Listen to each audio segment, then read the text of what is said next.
You're listening to the Blizzard Community Podcast, produced by geeks, for geeks. Welcome to Geeks of Azeroth. Bum, bum, bum. Hello, Internet. Welcome to episode 183. Hopefully we have audio this week. It looks like we do for the live stream. Good, we're a good show, professional show. My name's Tarly. With me, as always, I've got Britza. You got two Britzas. And I've got Britza. Yes, why not? They're looking at each other, in fact. There you Lovingly. go. Perfect. Yep, just like that. I don't get to share the show with another Brit that often, so hey, I think the last Brit to join us was Taliesin, so we've come full circle almost a year. It's wonderful. Well, how have you been, Britza? What have you been up to this last week? Without sounding like Groundhog Day, I'm still kind of enjoying Diablo. I am. I don't know why. Even the lack of announcement didn't really take a knock to my enthusiasm, but I'm still actually enjoying going back to Diablo and just playing through that. Admittedly, I was playing my Wizard for the last week, and I got bored of just vaporizing things. Just everything dies when you get your your disintegrator beam, whatever it's called, and I just got bored of it because you were basically Kamehameha'ing everything. And I thought I'll start again. So I I created a new barbarian, and I'm just working my way through, and it's fun. It's fun. Obviously, it's funny that it took you 6 years after the game released to finally, hey, you know what? This game's pretty fun. This game's pretty fun. I like it. And actually, in some ways, I'm kind of relieved they're not announcing a Diablo 4 because it means that I'm not going to instantly feel like I'm going a bit retro the moment they announce that. So, yeah, actually enjoying that. Obviously, a bit of WoW, a bit of Warfronts. But I don't know that WoW. Maybe it's me, and maybe I don't know if other players feel in the same boat as I do. But when you log into WoW, there's not so many things pulling me in different directions like they were in BFA. And I don't know what that is. You kind of log in and I'm always a bit confused as to what I'm meant to be doing, if that makes sense. Put my hand up, that's not a dig at the game, that's just me being naive and noobish, but still, it just feels very weird when you log in and you kind of have to push yourself a little bit harder at the start of logging in to actually start doing stuff. So hopefully we get some good news about that, or something that changes that from BlizzCon. What about you? Again, just kind of another busy week, so not a whole lot of time for games in general. Are you drinking blood? No, that would be Halloweeny, wouldn't it? Yeah. No, it's not. It's tasty children's Ribena. Okay, well, because I'm not a 27-year-old now. I thought you had gone full vampire on me. Anyway, it fits the theme. It is Halloween-ish. So I'm gonna have to talk about a non-Blizzard game, because the only time for gaming I had was for the release of Red Dead Redemption 2. That just came out. My God. So obviously I'm a Blizzard fanboy. I love Blizzard. I think all their games are 10 out of 10s most of the time. But with few exceptions to some other game companies, I think also reach Blizzard's mark, and that would be one, Bethesda Game Studios, Todd Howard's team, obviously Fallout and Elder Scrolls are great games, and the other would be Rockstar with Grand Theft Auto and Red Dead Redemption. Those games are so well refined, have so much attention to detail, and with this game, there's no exception there. It's amazing. I haven't been able to put as much time into it as I'd like so far, but thankfully a day off today, so right after the show, jumping into it. There's just so much detail in everything you do in this for the first time. Do you play Rockstar games at all? Britza, have you played Grand Theft Auto 5? I do, but I never properly got into the first Red Dead Redemption. Can I pick up the second one without finishing the first? Because it's a prequel. Cool. Brilliant. There we go. Yeah. But it takes a whole nother step to Rockstar's formula. So not only do we have this massive open world, this attention to detail and the most minute things, but now they're implementing way more RPG aspects into the game, like dialogue options, actual consequences to the things you do, environment changing based on your actions, people reacting to you based on your actions, people reacting to you if you're dirty or not. Like, if you're dirty, people will like physically step back from you versus if you have clean clothes on. I mean, the detail in this game is just absolutely insane. I'm loving it. I can't wait to spend another 55 hours beating the main story. So I do think that's an experiment, though, isn't it? Because I heard that certain parts of horses' anatomy shrink in the cold as well. It is in fact true. Yeah, and I in some ways, I was going to say I like that. I like how they are willing to push the level of that technology in an almost gimmicky way. And there's like certain little things I do just because I'm like, it's a video game, I can do this, and then turns out no, you can't do this. It's trying to base it on reality. Like, one of the opening missions is you're in this mountaintop and you're like trying to sneak up on this camp in a snowstorm. And like, I stopped paying attention, like to take a drink or something, and realized the guy I was following was up ahead of me, kind of down a trail and like down beside a rock. And I'm like, oh, I can just jump down this rock and catch right up to my buddy. Nope, I slipped on the ice, banged my head, and tumbled down. Landed right next to the guy, and the guy goes, "Shut up!" This game's perfect. I love it. Wow. So, yeah, Red Dead Redemption 2. It's kind of a masterpiece already, and I'm only a couple hours in. So. Well, yeah, and it's got unanimous praise, hasn't it? It's one of those 10 out of 10 games, and in some ways, I don't like it when the reviews come out this soon, because I wonder if they're always caught up in the hype and whether, 2, 3, 6 months from now, it would be more of an 8 out of 10 game, because the online play isn't available yet, is it? So it'd be interesting to see how that plays out. But then I know Rockstar historically has always released online after the main launch. But yeah, it's a good game, from what I hear. Yep. Definitely worth a check out if you had a console, because it's not on PC, unfortunately, yet. Which is weird. Yeah, it is coming out on PC. They haven't said anything about it, but I think they'll do the Grand Theft Auto 5 treatment. It'll come eventually. I thought the relationship between Xbox and the Microsoft relationship meant that everything was on Xbox eventually ended up on PC. All their exclusives, somehow? Yeah. Oh right, yeah, okay. Fair enough. It seems a bit weird one, because I know it's PS4 Pro enhanced and Xbox One X. God, yeah, it's a hard one to pronounce. Well, and it's crazy to think too that we don't talk about that much, but we're like, a year, 2 years away from the next generation of consoles.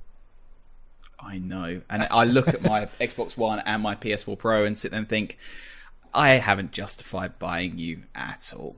Like, if it wasn't for Persona 5, I don't think it would be worth me buying my PS4 Pro. I need to play more, but yeah, and it's still, in that sense, when the new generation comes, there'll be a greater expectation. We'll probably get Red Dead 2 remastered and then Red Dead on PC, just like what happened with Grand Theft Auto 5. That was all possibly I was predicting.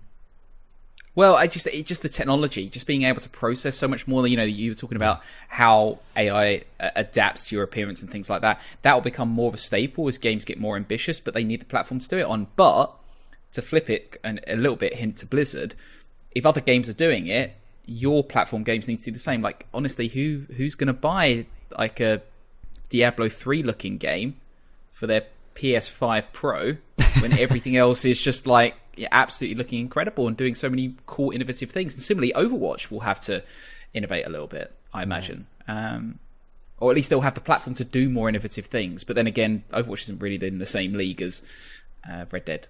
Certainly not now. Yes. You agree. Sorry. I agree. Sorry, I got distracted reading some Blizzard stuff here.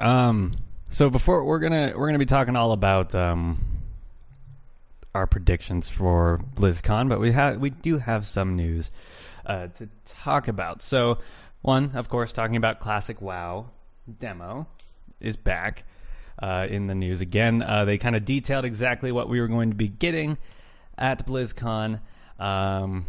So you start with a level 15 character. Mm-hmm. So you actually have, you like if you want to play a hunter, you'll have your pet. If you want to play your warrior, you have some abilities, stuff like that. So you're not just starting off with nothing. And let's see, the two areas that you get are going to be the Barrens and Westfall. Yeah. So but without the dungeons. Without the dungeons available, yes. But so very classic zones, very nostalgic zones for some people who played back in Classic. That'll be what you get to play. So there'll be a timed, so if you've ever been to BlizzCon and you've played one of the demos, you know that you can play for a certain amount of time before it kicks you out and says, see you later, you gotta go. Oddly enough, it's gonna work the same if you have the virtual ticket demo. But with that, you'll be able to get back in. But I think Blizzard's expecting a lot of people to be trying to hop on those servers all at once. So it's a good way to filter people through. And obviously that'll keep you from getting too far. But you'll still get capped at level 19, even if you manage to grind 4 levels in a BlizzCon demo. Which you won't. I don't think you'll hit those 4 levels in 2 hours. But you can, because you can actually get back in too. Even if you get kicked off, you can sign back in eventually, get probably put back in a queue, and if you can stay signed in and keep your character progression. So that's very cool. And the demo is available for pre-download on the launcher. So if you have the virtual ticket. And then if you're sneaky enough, you can go into the game files and actually launch the game and see the launcher for itself, the beautiful vanilla WoW launcher background login screen. It's amazing. Which has actually been adapted to 16:9. I completely forgot that it was a 4:3 ratio. Or it's even worse with 21:9 if you've got an ultra wide monitor. So is it? Of course they would include that, wouldn't they? So other things that we've learned about it is they have actually put in graphic shaders from more modern BFA graphics. So you get better looking water, better looking shadows, better light effects, but you can turn it off. So you can have the best of both worlds. I'm personally happy about that change. I don't know about you, Britza, but I like a lot of the modern graphic settings. It just kind of... I don't think you necessarily have to have the game look terrible to get the nostalgic feeling of how the game used to play, right? Totally. And is it a case that those individual settings will be adjustable? Like, for example, could players have really great-looking water, but the old-style-looking characters? Is that how it's going to work? And actually, it seems like the models, at least from what people have data mined, there are new models. The old character models are the only option, so... Oh, okay. Fair enough. Yeah. It really just seems like we're getting the enhanced shaders, some textures, but nothing on the character models or the creatures or anything like that. Those will all still be the same. So it's more just environment detail, it looks like. You can up the quality. That makes sense. Which I agree with you. I think is really good because I don't know. I'm not nostalgic for really rubbish looking water. I might be nostalgic for the old character models and the old armor gear and things like that. But yeah, the water, make it look as good as possible, please, Blizzard. I've got a GTX 1080. I want it to be doing something. Right, and we'll be playing Red Dead Redemption up until the point of the demo coming out, so we don't want to just have this jarring effect of, oh man, beautiful game, not so beautiful game. Yeah. I don't know. Go on, sorry. I was going to say, let us know what you think if the graphics is that big of a deal to your nostalgia. Listeners, just let us know. But that reminds me, if you want a chance to play the demo for yourself and you didn't want to spend $50, Blizzard was kind enough to give us a key to give away on the show. So we do have a virtual ticket key that we will be giving out this week on Twitter. Make sure you follow us at Geeks of Azeroth to find out how you can win. Because who doesn't want a free virtual ticket? That includes all the goodies, including the WoW Classic demo, those awesome capes, the best capes. Nobody has better capes. Those capes. But you get Demon Hunter Sombra, you get Mini Azmodan and Diablo. Lots of cool stuff. Lots of goodies.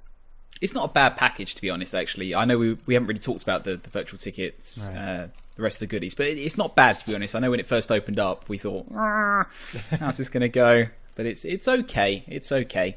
Right. I might as well even talk about how we're giving it away. So we want... we basically want to hear your ideas for the worst possible announcement out of BlizzCon, or the most underwhelming announcement to come out of BlizzCon. Submit that on Twitter and send it to us at Geeks of Azeroth. The worst possible announcement at BlizzCon will win the virtual ticket. So come up with something crazy or stupid. I've already or submitted horrible. Treasure Goblin reskins for Diablo. That's what they come out and announce for. That's Diablo. what we've been waiting for, ladies and gentlemen. You've been waiting for 3 years. Treasure Goblin reskins coming to Diablo, or you can purchase them now for $15.99 on the Blizzard store.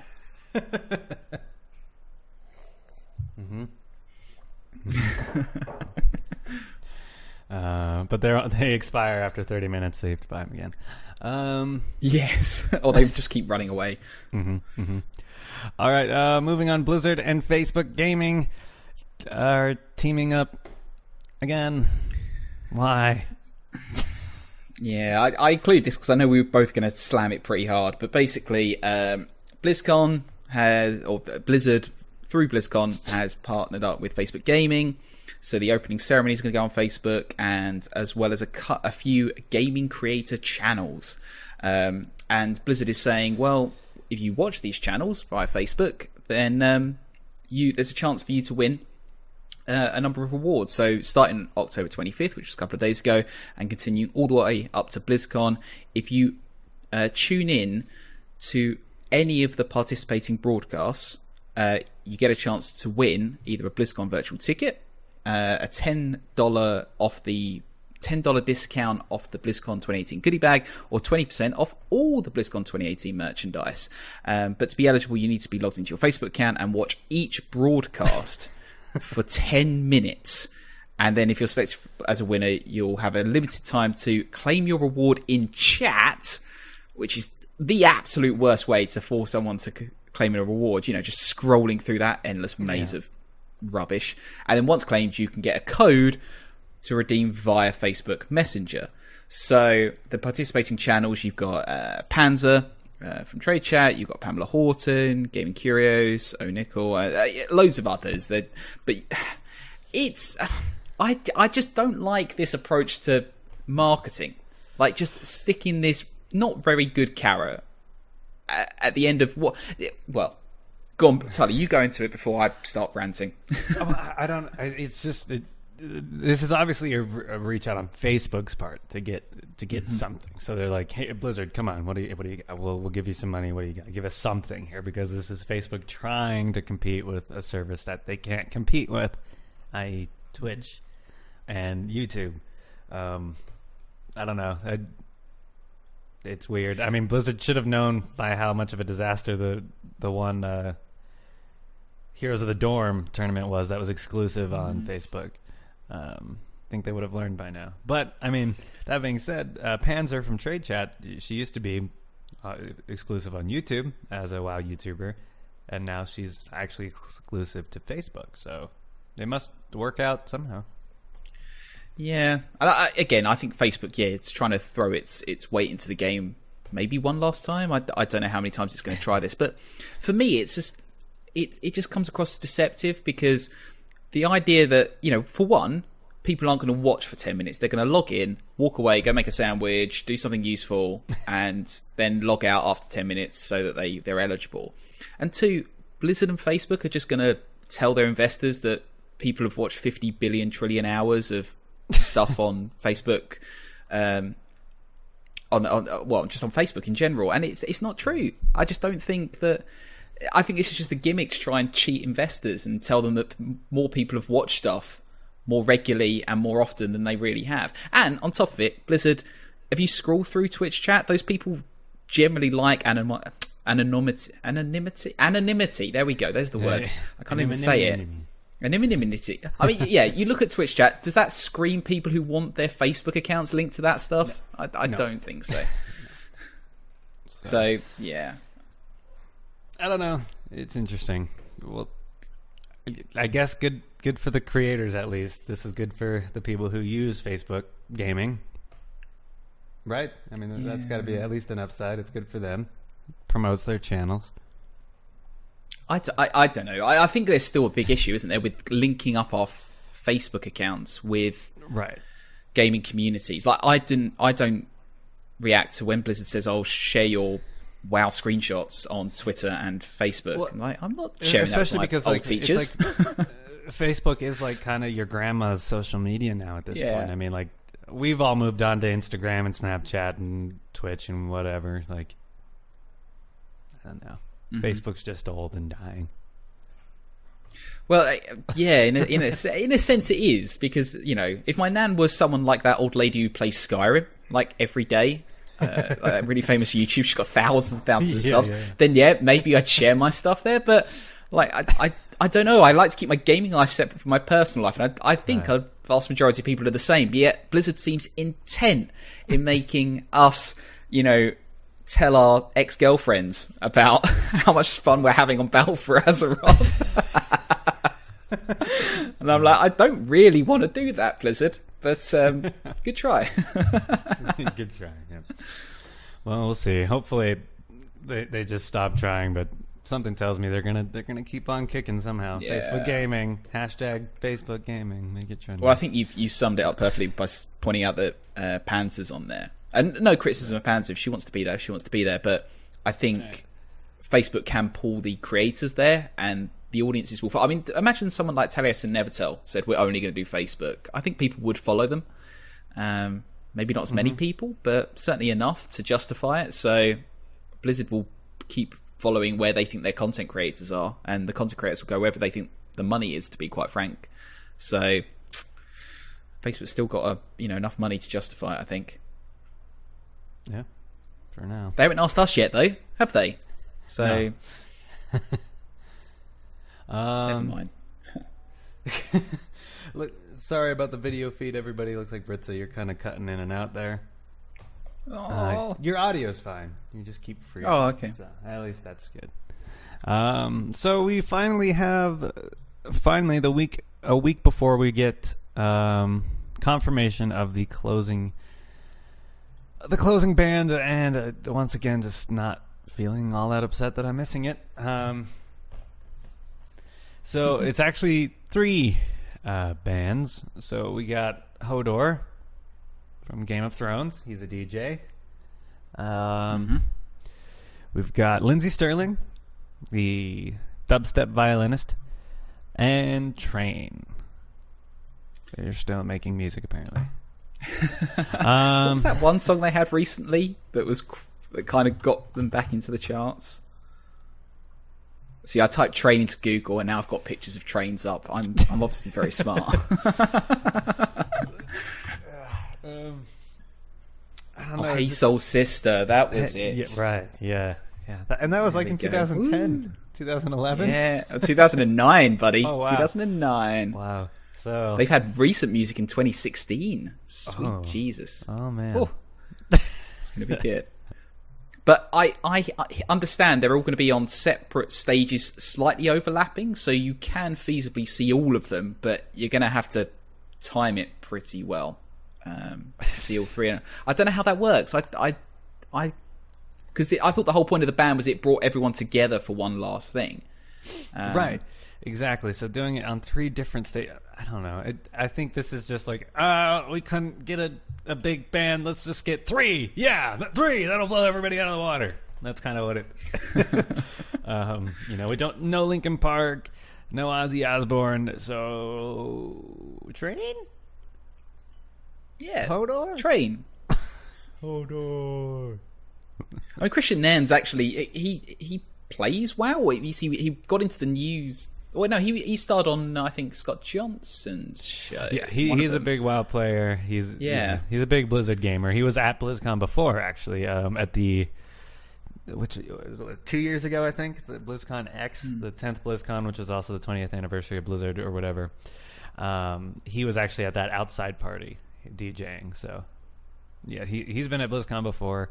Lindsey Sterling hasn't, but actually Lindsey Sterling would be the one out of the 3 of them I'd really want to see, because I do quite like Lindsey Sterling. She's got that. I don't know. I'm not shooting down Christian Nairn, because obviously he does have a place in the community, but Lindsey Sterling just screams BlizzCon a lot more than Train. I've played a lot. I've played a lot of WoW PvP with Lindsey Sterling in the background, so it's kind of fit. There we go. Hi, Kale. Yes, there are 2 Brits. He is taking over next week. It'll probably just be all Brits. Could very well be. I'm just multiplying like a bad disease. You're a fungus. You're just growing. I'm a fungus. Yeah. So those are your BlizzCon bands. Definitely not bad. Not great, not bad. We'll see if that's a trend though moving forward. But of course, with the recent leaked WoW subs, they might not even be able to afford another BlizzCon. I just want to throw something out here because I got Nick from the Tournament of the Goblin has done some fantastic tweets on how this whole situation might have come up, where he was suggesting that Mike left and they realised that Mike was the one who booked the bands, and so they've all just come together and booked the bands individually, and then Mike got trained somehow or something like that, and it's just ended up with 3 double booked bands. But he's been talking about how obviously there was that year, I think in 2012, where we didn't have a BlizzCon, and there was a bit of discussion happening on Twitter about how this could be a difficult BlizzCon. And forget the community, and BlizzCon's great, it brings everyone together, it's absolutely fantastic, and if you can go, you should go. Absolutely, it's geek Christmas. But he was pointing out that it feels like this is going to be the point where I think Blizzard starts to, I don't know how to phrase it, but the question I'm going to ask to you is, do you think we'll ever see a point where Blizzard just says, we're not going to do BlizzCon anymore? I don't know where I'm getting this from. It's not really off the back of what we've just said. It's just more a case of, I think it's going to be quite difficult the next few weeks.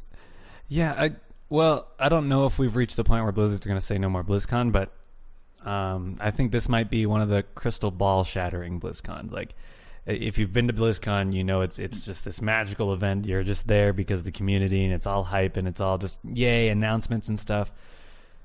There's not going to be any big announcements this year from anything. This is like the first year that we know exactly what to expect going into it. Nothing big is going to be announced, and it seems like there's kind of a lot of tension between the player base and each individual game developers at the moment. Like, people are upset with the Overwatch team, people are upset with the Heroes team, and people are especially upset with the World of Warcraft team. So it's definitely an interesting year going into BlizzCon, because it almost feels like Activision BlizzCon this year. More than ever, I feel like this year we have really felt the Activision in Activision Blizzard. I think I still I still think in 5 years' time it won't be BlizzCon. I think it'll be some sort of Activision BlizzCon, because I can promise you now, the Call of Duty people who are getting a hammering for what is believed to be poor sales of Call of Duty are looking at this big collection of geeks and going, yeah, we could do with one of those stages right there. That sounds pretty good. And also we could do with all the web presence, just having I think a the year that conference happens, the year we see Destiny or Call of Duty at BlizzCon is the last BlizzCon. Yeah. I think there'd be a huge backlash from the community. There would be, undoubtedly. But I from a business perspective, it makes so much sense. If I was running Blizzard, I don't know, there's a good reason I'm not running Blizzard. Active BlizzCon, there we go. Okay, Active BlizzCon. Yeah, exactly. BlizzCon. And because this is Activision going, well, hang on, Blizzard gets an E3 style conference. We're sitting here and we have to wait for E3. And we want more opportunities to hang out with our fans and strengthen our community. Why don't we grab that with you? I mean, heck, you could put it in a separate room. You don't have to merge the two or anything like that. They could just kick StarCraft out of the show completely. Again, business announcements. If you're not going to make a big announcement, why go to all that hard work and put all that money into dress up an empty box? Really, you could say, well, hang on, say StarCraft. Yeah, it doesn't have a big announcement. Put StarCraft 2, very small stage, or a virtual announcement before the conference. Say, this is what StarCraft is. You can check out some of the new stuff. Like what Nintendo does every year at E3. Exactly. And then you say, well, you know what? We're going to give the stage to Destiny. And they're going to talk about their new expansion and some of their social features and things like that. And because people who are Activision fans will tune in. Suddenly they'll buy the BlizzCon ticket or the Activision BlizzCon ticket with all the virtual goodies that will spread across both businesses. And next thing you know, Blizzard's absolutely printing money on the virtual ticket, because obviously it's subsidized. They don't make money off BlizzCon, but they could possibly make even if they get a few more fans in. So I don't know. I just think Blizzard is a business, and it will. Yeah, and it's hard to be cynical, because even if they bring in Activision games, it's still, in a sense, it's still a celebration of the community and the games. And as long as, no matter what games they have there, as long as they stay true to that being the core of what BlizzCon is, then I think BlizzCon will remain a thing. But people will be less interested if it loses focus of being that core about the community, about the players. If they can keep BlizzCon centered around that, then no matter what games they have there, it'll still be a good convention. I just hope that next year I can plan on going, and then they'll be like, nope, we're not doing one this year. Be like, damn it. All right. Let's move on. One little bit of news that we didn't have before we jump into our full predictions for BlizzCon. I just wanted to talk a little bit more about patch 8.1, some other things that we learned. So going forward, there is a new storyline in Darkshore involving Sylvanas and our favorite green orc other than Thrall. Why am I forgetting his name? Sourfang. Sourfang, thank you. So for the first time in World of Warcraft history, the Horde players, well, any player, but Horde players specifically, are getting a multi-tiered quest line, like multiple choice quest line with different endings, where you can choose to side with Sourfang or Sylvanas. That doesn't sound like World of Warcraft. It doesn't. Like, what are they doing actually putting RPG elements into an MMORPG? No, this is huge. This actually has the community really excited. Now I'm just like, where's the Alliance stuff, please? But that's really cool. Hopefully for Sourfang, for the real Horde. Well, how many times have we said... Well, even before BFA came out, we said, well, how long until meaningful faction choices come back into the game? Like the Aldor Scryer decision you had to make back in Burning Legion. You had to choose a faction, you were stuck with it. I haven't looked into the details, but it sounds like that's kind of what it's going. It's bringing back the old Aldor Scryer divide. Right, and how do you ultimately make decisions like that with meaningful outcomes in an MMO? Like, without... I don't know how that works unless you're actually working towards ending the whole faction system, which I don't know if Blizzard's starting to make stuff like this happen. It, to me, signals again the idea of either a third faction or no factions at all. I mean, the problem with the meaningful decisions, like in the context of a console game, you can spin it off in any direction because generally speaking, you can end the game how you want, but the expansion will always have to come to some sort of sense of shared ending so that you can go into the next expansion after. So you could possibly go with the end of the factions. The other thing is that it's meaningful in the sense that perhaps your choice of faction changes voice lines and certain characters that appear in certain instances and things like that. So it's more like reskins and redubs that sort of reflect a different type of story for the same locations and the same quest, so to speak. So possibly, it depends how much work Blizzard's putting into it, but the fact that they're just putting that choice in, well, it's so important because given how much drama this expansion launched, and which still hasn't really been resolved. Let's be honest. I think we're following the announcements and the dev updates and things like that, but the drama that kind of caused so much tension at the beginning of this expansion is still not being resolved. So the fact that they're doing something so innovative to try and take that to the next destination or the next level, I think that's brilliant because that's what it needed. The last thing they'd want is Sourfang and Sylvanas make up because they realise that, life's better together and they just can't stop loving each other. and then we just go on. We just, at least let's have this. And, it goes back to all our other thought threads, which are, is it going towards the Alliance versus Jaina and the Horde versus Sylvanas style end of the expansion, or it seems like there's a meaningful decision certainly coming down the line, but I'd like redubs and things like that, to be honest. Just something that gives a bit of a different flavour, because when you think about alts, then you can choose the other option. I think that's the other side to it, is you've got to give players an option to experience both storylines, but also not feel their characters have gone off in wildly different directions. But I don't work for Blizzard. All of this is kind of incentivizing me to probably return to the game once 8.1 comes out, because they're really upping the catch-up mechanics, so it'll be super easy to get gear.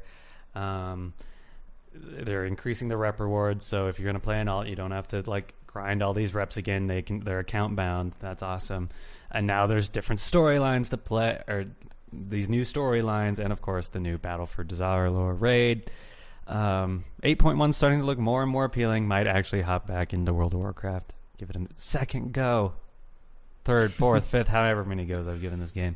And then, so a few weeks back we were talking and very confused about Dazar'alor and how that raid was going to work. There has been a lot of clarification now. I just thought I'd throw that in there. So it is 6 bosses, ultimately 9, but for your completion, for it to count as you've cleared the raid, you kill 6. Basically, the first 3 bosses, though they're different for each faction, they're very similar mechanically, and Blizzard's balancing them in a way that it should not matter which faction you play on for the World First race.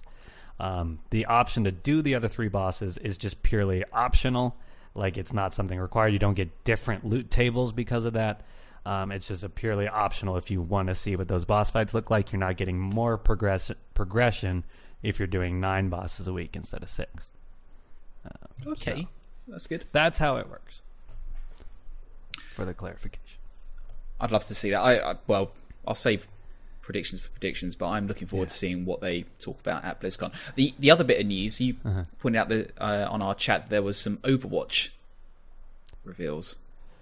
Overwatch reveals. Didn't they say that they've got the new viewing tool? Oh, following the action. Yes. So yeah, that was pretty cool. So,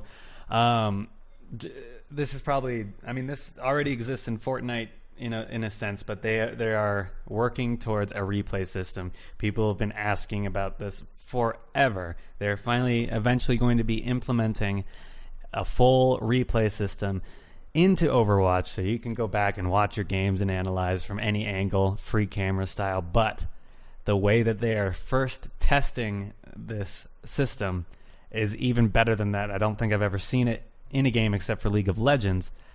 But we will be able to watch the World Cup live in the game from the camera, and you can pick the camera perspective. You can control the camera. You can watch from player's perspective, or you can have free camera. You can watch the entire Overwatch World Cup and, assumedly, Overwatch League Season 2 from the game client itself. That is amazing. I am super, super, super hyped about that. Oh, man, that is super cool. What do you think, Britt? It needs it. No, totally. I think everyone's going to become an amateur caster now as well, like jumping around the screen for the Overwatch World Cup. But yeah, no, I really like it. And we've talked about this for a while. I would say we called it, but the whole community's been begging for this for, well, over a year now. So it's really good to see they've put it into the game, and also that they announced it before BlizzCon. I guess we could talk about it in the sense that, a bit like Diablo, they're managing expectations, because they've also said what they're not going to announce. Right. But I like how they kind of preempted this, and they didn't use BlizzCon to start.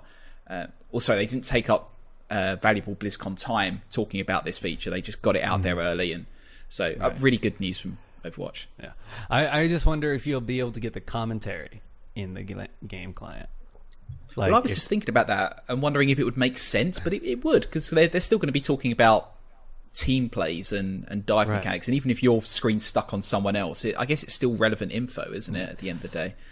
And now that we have the team, like, you can change your UI color and stuff in game now, I assume you'll get the team colors and stuff in the game when you're watching it too, like have all the different color effects and stuff like you get when you watch it. I would hope so, because I do love that as well. Either way, that's a cool feature. Super excited about it. Yeah, and what we could also now do is just stream the Overwatch World Cup to our Twitch channels and make us look like absolute legends in Overwatch. There you go. Yes, exactly. This is totally me right now. Yeah. All right, so it's time to jump right into our final predictions for BlizzCon before we do a really weird game of 20 questions, where I get grilled by 2 Britzes.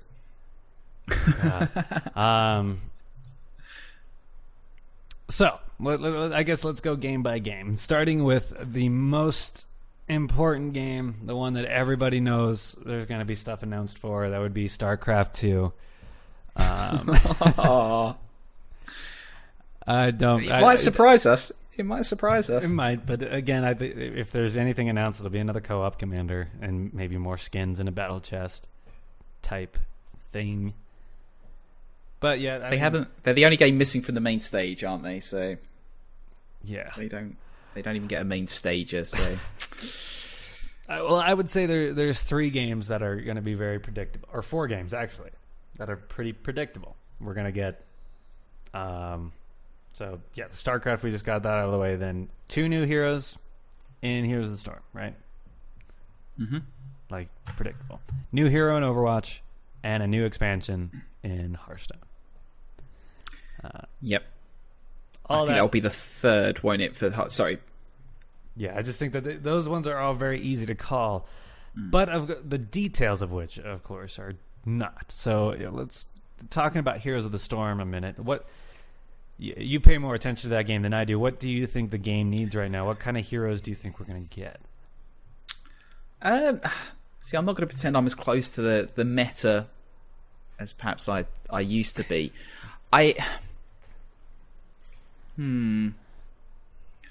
don't know. I mean, I expect they'll announce a new map, unless they've confirmed that they're not going to announce a map. And this is the weird BlizzCon, because a lot of people have come out and said what they're not going to announce. So it makes a prediction both really easy and really odd, because you're right, they kind of bottled themselves into very particular things. So I think Heroes of the Storm, if it hasn't said already that it should release a new map. But in terms of balance, and this is where I try and do a bit of on-the-fly research. I don't really know. I'm not going to pretend that I'm fully aware. I would like to see an Overwatch hero come in. I think they will probably add. Well, they've just added Mal'Ganis, so I don't think they'll add a tank. I can see another support coming in, so maybe someone like Mercy coming in. Although Mercy probably would play quite similar to Oriel, so Brigitte could make more sense. And this is the other problem with predicting heroes and Heroes of the Storm now, because you could sit there and go, I think Mercy would go great. But Mercy's really just a reskin of Oriel in some ways, because Oriel has a resurrection ability. She has wings and she flies, hovers off the ground. But I guess you'd want... she's like Ariel meets Morales. You know? Exactly. And in that sense, I guess she is justified, because I can think of Mercy's abilities... well, again, I don't know. You could maybe make Mercy a separate character, but would she be that different from Oriel? I don't really know. But I would love to see perhaps someone like Mercy come into the game. Maybe Brigitte. Someone with a shield ability as a defense option. Right. I think that'd be really good. Like Reinhardt. I would predict one of these 2 heroes. I can't predict the 2, but I would say we'd either get a Brigitte or a Reinhardt announcement. I could see either one of those, because of the shield mechanic would be interesting in heroes. Even Winston could potentially work. Yeah, I'm thinking about or Roadhog potentially, but they already have a hook hero, so I don't know if they'd want 2 hook heroes. But otherwise, Roadhog works significantly different than what's his name, the other dude with the hook. I don't know. I don't play Heroes of the Storm. The hook. Stitches. Sorry. Stitches. Yeah, Stitches. Yeah. That's the point. Yeah, they're very similar. Yeah. So we'll see. That one's pretty hard to predict. And same thing with Overwatch. It's like it's kind of par for the course. We're going to get a new hero. What kind of hero? I don't know. A lot of people are saying DPS because we haven't got one since Doomfist. I'm still willing to put a stake in main tank, because we haven't got a main tank since Orisa, and we only have Orisa, Reinhardt, and I'm so bad with names today, Winston. So I think the game could use another main tank style hero. In some ways, I wonder if it's almost easier to try and predict how they'll advance the story, because whatever hero gets introduced will come with a story cinematic. So, in a sense, if you think about what would you want to see from the story, I think something more focused on Talon or the Omnic crisis that's happening. So I think maybe an Omnic character could be a good one. But then what would that again? Which class that fits into? I've absolutely no idea. What was the one with the in some of the initial concept art with the spider body? Yeah, thing? there was the that was the spider lady. Yeah. Oh right. Well, there was she had like pink hair and goggle, like steampunky character, and she had like the big tripod or quad pod like legs, kind of like War of the World type machine. I don't know if that could ever conceptually work at all in Overwatch, but it sounds so OP as well, doesn't it? I don't know. Yeah, Overwatch definitely feels up in the air, and it did last year too. We had no idea. We knew Sombra was coming 2 years ago, like because they hinted at it. But last year we had no idea until they announced Moira. Like there was nothing about the hero, and kind of the same thing this year. We have no idea what to expect from Overwatch this year, except no map. They did confirm they're not announcing a map this year. So. And the fact they pre-announced all these new viewing features. So I sit and think, well, they're talking for 45 minutes. So let's say a hero reveal takes 25 minutes. Well, or halfway. So is that possibility for 2 heroes? Well, and the reveal usually happens during the opening ceremony. That's when they announce everything, and then the what's next panels are detailing it, right? So if they've got 45 minutes to detail on a hero, exactly. So I think Overwatch may have something up its sleeve that we're not ready for. What that is, I have no idea. Single player stuff that we talked about before. Do you think that could be an announcement? Maybe, or it could be a year where they actually have multiple heroes down the pipeline. I'm going to take a punt. Here's the Storm. I think one of the characters will be McCree. I have no idea why, but I just think McCree be a weird, fun addition. Deadeye would be crazy. Yeah, that old nice. Rolling flashbang. I think that could work quite well. That sort of disruptive style of play possibly is something the game could benefit from. So I'm going to put my finger on a McCree release. The other hero won't be an Overwatch character because they love mashing different laws together for some of these. Well, actually, I say that they've only done it once or twice, but I don't think it'll be another Overwatch character. Overwatch, I'm going to pin on some weird support that isn't really a support, but they're going to call it a support. I just don't see that, because then the hero release would be support, tank, support. It'd just be interesting. Maybe. But I don't know. Or maybe if I had to put my finger on a particular character, maybe the Junker Queen character. Yeah. Just because I feel we've been quite close to that particular side of the lore, it would be good to get something that sort of plays off the back of Hammond's introduction. And I think people were expecting to get that from what's her face with the mech? I just remembered. There was another prediction I had about a hero, because of a dialect that I heard in Overwatch for the first time the other day between Ana and Pharah, where they were talking about Pharah's father, like a character I had never thought of before, and I've never heard him mentioned until I'm guessing this may have been newly patched into the game, because I've never heard this interaction between these characters before. But they were talking about Pharah's father and how he wouldn't be happy about something, blah, blah, blah. So that could be a potential hint at something down the line. Did it? I mean, what? He'd fall into the DPS category, I'd imagine. Probably. If he's anything like them. But he could be a tank. I mean, then the whole family would be healer, DPS, and tank. True. Yeah. That would work kind of well. Pharah father, that is interesting. So.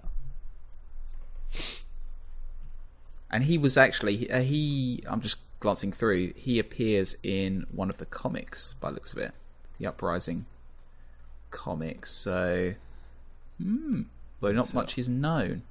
There we go. So another potential character hint for you. But so yeah, I guess there could be something hidden up Overwatch team's sleeve if they've got 45 minutes to talk about one hero. Doesn't necessarily make sense.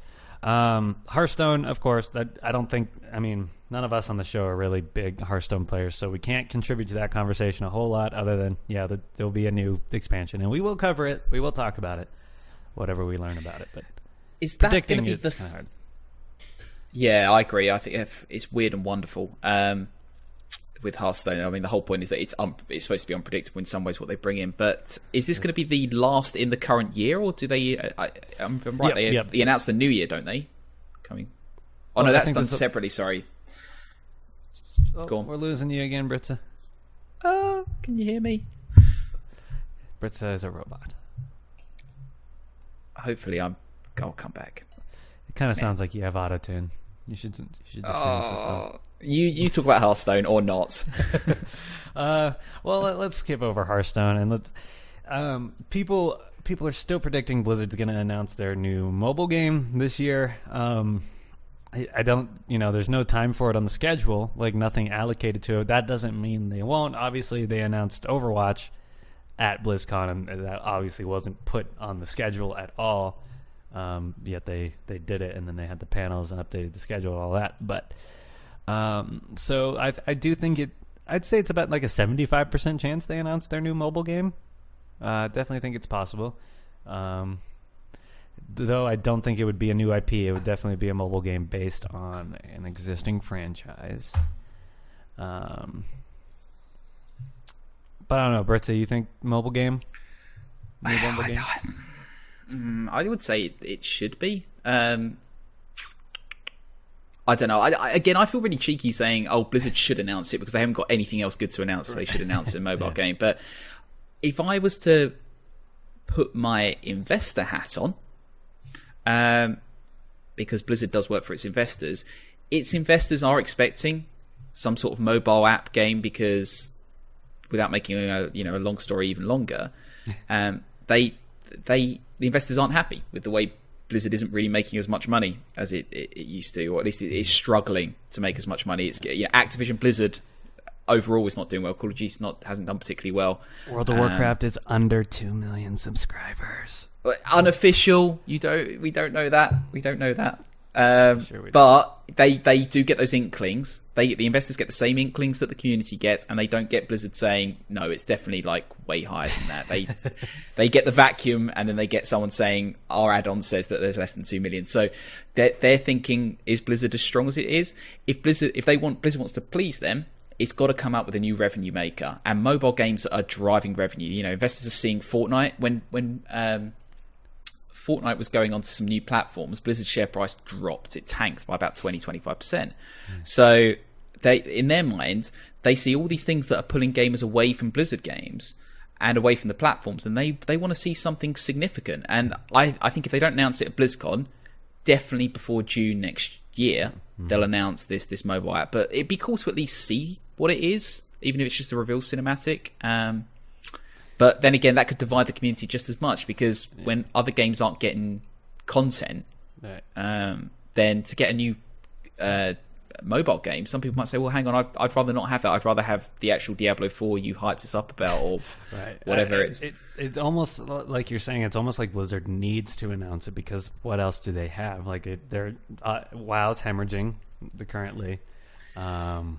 Overwatch doesn't, it makes money off loot boxes, but it can't be like a huge revenue stream, not compared to Fortnite, obviously. And again, so I'm not trying to bore anyone, but the revenue stream from loot boxes isn't safe, because Belgium viewed them as gambling and blocked them, and the idea is that the European Union is going to take a similar stance, in which case loot boxes, again, investors are looking at loot boxes and going, well, you make so much money for Overwatch off these games. Well, if they get banned in a continent of 300 million people, then you're not going to make any money from that game anymore. So again, Blizzard's is trying to sit there and go, we're going to make some money from Diablo. Diablo's going to be our big money maker. And then they come out and say, so we don't actually have anything to announce for Diablo. Exactly. So, man, you got to have something.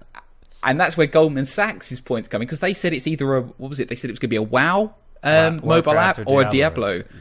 And they've just said Diablo 4's not coming. It could be the Diablo app, maybe some sort of mini game. Well, that brings us into what I think it actually is, and that's Diablo 2 remastered, or even Diablo 1 and 2 remastered. And yes, on everything. Put it on Switch, put it on iOS, put it on Android, put it on PC, put it on Xbox, put it everywhere. Do the Fortnite route, make it work on everything. There you go. I think Diablo 2 Remastered would be popular. So coming again, so moving, straight into Diablo. I think that is I would put all my bets on it being a remaster, because they said they had something to announce. I would say that's it. I don't think we're getting any new content for Diablo 3. I could be wrong, but my prediction is a remaster. It would make sense, and I wondered what the audience would be, because not everyone necessarily has tablet devices, which I tended to see that needing to go on. But looking at some of the new screen sizes, say the iPhone XS Max and things like that, I think Diablo 2 Remastered could play quite comfortably on that screen size. So I think I'm swaying more towards that working. Plus, you're right, it would run easy enough. The phones are so much more powerful than the machines back then, and it'd be cool to bring in some co-op elements. Right. I don't know, like sort of make the mobile element work in the same way as the Switch. So like you hang out with your mates, you've got the app, you can do some co-op stuff, like maybe Bluetooth connected, or I don't know how it would work, but that would be quite cool. So maybe they talk about that sort of connectivity in Diablo rather than content. That would be fun. So do you think do you think saying, a big announcement is Diablo 2 on the mobile, and it's remastered, do you think that would just literally go, okay, the Diablo's done? Because they keep saying they've got stuff to announce. They keep saying after BlizzCon they've got stuff to announce, but I don't see where that's that is. What could it be? They've got a new game coming, right? Like there is a new Diablo in the works. That's got to be what this big Blizzard project is. I don't know. But that seems so much further away now. I know we talked about the jobs were getting hired about a year or 2 years ago. Yeah. And the fact that it's... I know, this is typical non-game developer Brit saying, I can't believe it's taking so long. What is Blizzard playing at? But if Activision can pump out a Call of Duty every year, Well, they look what they've done with Classic. They said, we're working on this game, and they've been very transparent with how it's developing. Yeah. Or even, yes, and you're right, and it's a 4-level demo, and I can tell you now, having played through Vanilla, that is nothing compared to the wide experience of the game. So, a Diablo 4, why can't they just come out and announce it, or at least just say, we are working on Diablo 4? That's what I actually expect that. Like, they say they didn't have anything big to show us, whatever, but I think they could end their section of the opening ceremony with one more thing and show a logo, and I would be perfectly okay with that if that's Same. All they did. Just at least just to settle us down and be like, yes, it's happening, calm down, but it's a ways off. I'm cool with that. Because I get why Blizzard, like, especially like people talk about like this Diablo could be vastly different from Diablos in the past. I certainly hope so. I would love it to be a different type of game. If that's the case, I can understand why they wouldn't want to show it at all until it is ready. True. Until it's in a very good state. So if it is more of the same traditional Diablo style, I think they could have it potentially ready sooner. But if it's a totally new game, new engine, new everything, then they're not going to show it until they're at 100% ready to. So. No, I agree. I think actually that'd be a really good way to close it. It's just, as you say, the logo, and then maybe like 2019 just appears below it. 2020. 2025, yeah. But you bring up game engine, and sorry, I don't want to get into a discussion about Diablo 4, but I wonder if they, with the idea of turning it into almost like a Skyrim game, whether they will try and reinvigorate VR as a way of engaging with it. Blizzard has yet to do anything in VR, so that could be interesting. Which is really weird, because I've spoken about this before, about how I think VR works better as a spectating tool. And given what they've just announced in Overwatch, imagine doing that through a VR headset. I mean, that would be incredible. Mm-hmm. So maybe Blizzard starts, they partnered with, was it DeepMind, AI company? Maybe they start partnering with VR companies to think, well, how can we make spectating our games an even more immersive experience? And part of that is going to be by actually giving you a VR game in the form of, it doesn't have to be just Diablo. You can play it on your television normal. So Cavi that'd be a cool thing. Seems to be a Dota 2 fan, reminding us that Dota 2 does that. Dota 2 does that as well. And that's cool, though. I do forget you can use your Vive to watch Dota 2 games. Yeah, that's cool. Yeah, there I am saying that a current existing technology is innovative. Yeah. But yes, VR Overwatch spectating sounds lit. As Kale says, I agree. That would be insane. How that would work with a new Diablo game, I don't know, unless there's like competitive arena match duels and then you can spectate with VR. Well, I don't know because there's no way the new Diablo doesn't have multiplayer. Blizzard will never make a purely single player game ever. Well, we say that, but then look how like people have reacted to multiplayer in Fallout. So I don't know if necessarily people would want it, but I would love to do like 5-man Diablo in a sort of a Skyrim style game. Can you imagine? Like Vermintide, it'd be like you played Vermintide. Yeah. That sort of style game, going through dungeons and just going absolutely mental. But sorry, something else that just jumps into my head. The reason why Blizzard, and put my old really cranky investor hat on, the reason why Blizzard should be scared right now is because Games Workshop have a Diablo-style Warhammer game coming out. They've announced one, and it's exactly the same as Diablo 3 in terms of how it works and plays, except it's got one of the most established fantasy lores in the world backing it up. And I'm going to download that game. And I can tell you, if I'm downloading that game and playing that game, I'm not going to sit there and go, oh, you know what? Should I stop playing this really cool Warhammer Fantasy Diablo experience and play the Diablo one, or should I just keep playing this fun game? No one's going to play Diablo. So that's why Blizzard has to be scared, because the competition has stepped in and gone, you haven't done anything in 10 years, so we're going to take you out. And unless Blizzard has something to say, we're jumping ahead to the next level, feel free to have our old spot, then they're going to get crushed out. And that, again, investors are going to sit there and go, well, where's your money coming from? And unfortunately, a mobile app isn't going to do that. So I hope Blizzard realizes that it's getting squeezed from all angles here. You say a mobile app can do that, but Hearthstone is still probably Blizzard's biggest moneymaker at the moment. So. But then it's built on the same model as Magic the Gathering, so it's gonna print money regardless. But Hearthstone will have its time, because I'm not trying to. I don't work for Games Workshop. Games Workshop just launched a new card game that is digitally enabled. In fact, you can use your phones to bring the cards to life in a sort of AR style environment. Hearthstone doesn't have that. You can't do that stuff. So again, the competition's working round. They will find a hole in Hearthstone's armor and nail it. And Hearthstone's a really old idea. I mean, it goes back to the old physical TCG. Mm-hmm. And, you know, something, I'm flitting back and forth, but something I'd love for Hearthstone to announce is to go back to the old style of gameplay with which the... No, well, not physical cards, but the thing that the physical TCG had was raid decks. So you'd have a raid deck, which I'm looking at. I'm not going to go reach for it, but I'm looking at the Ice Crown Citadel one. So what you did was you had a Lich King deck, and you had 4 hero decks, which were like Tyrion Fordring, Jaina, Sylvanas, that sort of thing.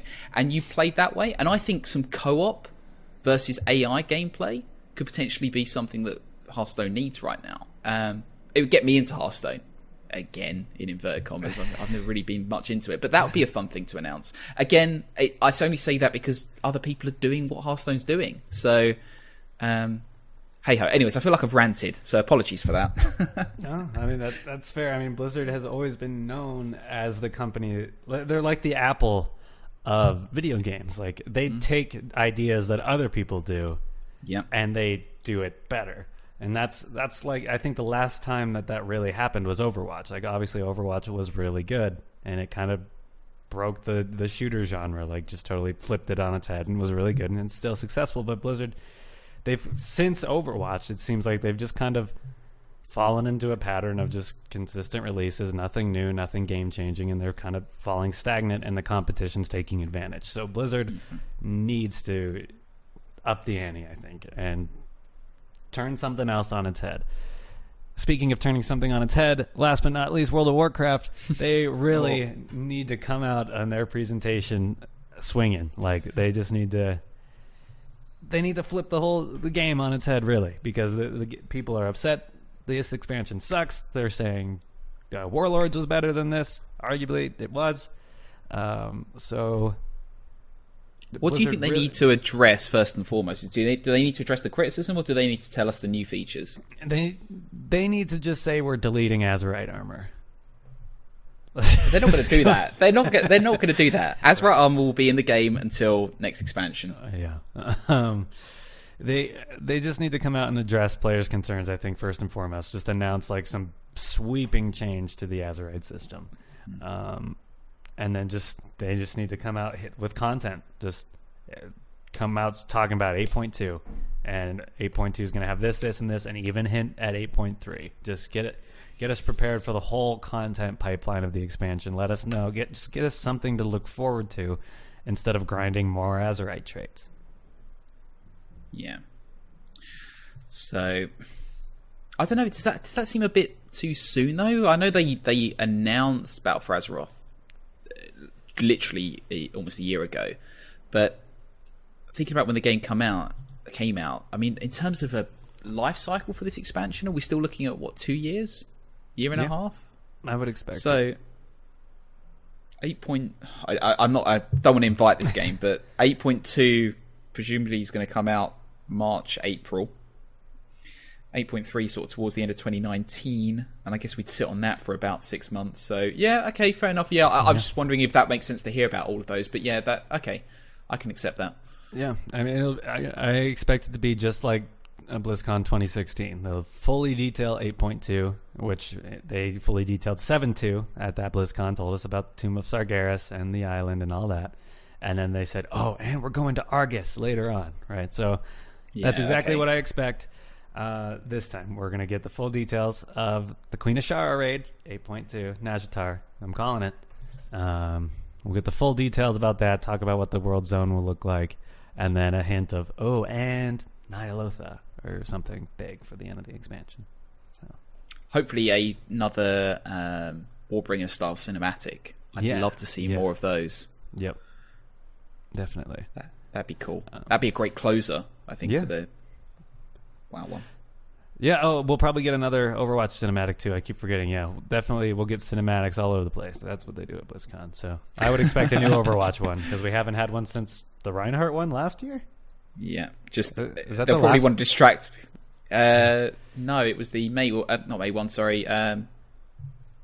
What's her name? The mech, South Korean gamer. Oh, Diva. Yeah, Diva cinematic. I forgot about the Diva one. That was kind of forgettable. Oh. It's the best one. It's the best one. Story of a guy who gets friend zoned. Best story ever. By Diva. Yeah. Any other erroneous announcements? Do you think there's anything weird? Not the app specifically, but do you think there's going to be anything? I don't know. I don't know what else there is to announce. Yeah, but esports. Do you think there's going to be some weird stuff happening there? Nothing. I know UK's not going to win Overwatch World Cup apparently because I think we're up against South Korea. Yeah. Who are they? Yeah. No. I think, like I said before, it's going to be a very cut and dry BlizzCon. I think. Nothing too out of the ordinary, except we'll all be waiting for what Diablo announces. I guess there could be one curveball out of the Warcraft team. We could potentially... Like, I actually think, now that we think about it, like, I think we're going to see more of Classic, talk about Classic than we will of the live game. And I bet we could see an announcement of actually, like, release as soon as next summer for Classic. Yeah, I think so. Well, it's going to be there, isn't it? So to not address it would be really weird, especially if you think about new people who've just wandered in and not really paid attention to any of the announcements, because I think we often forget that we're a lot closer to announcements than your average gamer, so to speak. But I think they'll have to say, by the way, Classic's here, and just to tell you about it. So an announced date, that would be cool. Yeah. I think they'll talk about like what they plan for raid progression. Like, so there's been data mined, like people actually managed to get onto the Classic server for a little bit of time, get some screenshots out there. And one thing they showed was like wandering around the Plague Lands, and there is no Naxxramas is not there. So that even though it is taking place after patch 1.12, Nax not being in the game files at the moment kind of shows that there might be hopefully planning raid progression for Classic. So I bet we'll get those kind of details, like what they plan to do for raiding, stuff like that. I've just thought of something. I think they're going to announce the release date for Classic, like you said. I think it's going to be 23rd of November 2019. which would be 15 years to the day that WoW was released. Okay. All right. Yeah, I can see that. That's a kind of that'll be the big closer for the WoW panel, I think. Yep. Well, I could predict one other surprise too out of the Warcraft panel. Mm-hmm. Warcraft 3 remaster. Oh, Talked about it a say lot. that. I know. We've been saying that since this show started. I know, but hey, if they're doing a Diablo 2 remaster, why not? Right? On mobile? On mobile. Okay. Yeah, it can work. It can work. How would that work on a tablet without cursor functionality? Would that still be a touch everything? Yeah, but how do I know if I'm selecting the enemy unit or telling a unit to attack? To double finger tap to attack. Double finger, the claw. Yeah, I'd love that, and yeah. I think that goes back to with BFA relying on so many characters whose history goes back to Warcraft 3. I think we're reaching sort of late in the game now, because the problem is that we'll move on from BFA, or maybe it will still be valid next year because we won't be out of BFA. But if we leave BFA, all these characters who had such a prominence in Warcraft 3, they'll either be dead or sort of less relevant than before. So it'd be really weird to go back to Warcraft 3, I think, in some ways. So yeah, I think it's probably a ripe time for Warcraft 3 Remastered. That's a good point. Well, I think we're running a little long here. I don't think we need to do a 20 questions. I think we're good to skip it. Yeah, you suggested I had one, and I kind of did, but it was a naff one. All right, well, that about does it for our show. This time next week, we will know everything that's to be announced. It's hard to believe it's that time of year again already. And remember, this week, you have your chance to win a Blizzcon virtual ticket from us. All you have to do is tweet us on Twitter your idea for the worst possible announcement out of BlizzCon. Remember, what was our example of that? Like the Diablo announcement being reskinnable treasure goblins. Treasure goblins. Yeah, that's what we all asked for. There you go. Send us your worst suggestion, and the winner will get a free BlizzCon virtual ticket. Or even better, your banner reflects your class. In case you forget which class you are, then you have a banner back in New Tristram that reminds you you're playing Monk, because that's actually probably more relevant than the faction stuff. WoW. That's what the players want. That is really what the players want. So, 10 years. All right. Thank you, everybody, for listening. You can always check us out on iTunes, Stitcher, YouTube, and right here on twitch.tv/Geeks of Azeroth every Sunday morning. You can find us on Twitter at Geeks of Azeroth. That's where you'll submit your chance BlizzCon win thing stuff. You can find me on Twitter at the Epic Geeks Starly. Britza, where can we find you? You can find me on Facebook. No, I'm kidding. No, you can find me on Facebook. You can find me on Twitter at Britzer_EG. That's right. And you can always send us your questions, shout-outs, fan mail, hate mail. Send it all to geeksofazerotheg@gmail.com. Otherwise, we'll see you guys next week with our multitude of shows that we'll be doing to cover everything about BlizzCon. It'll be great. And thank you, Twitch chat, for joining us. We'll see you next time. See you after BlizzCon.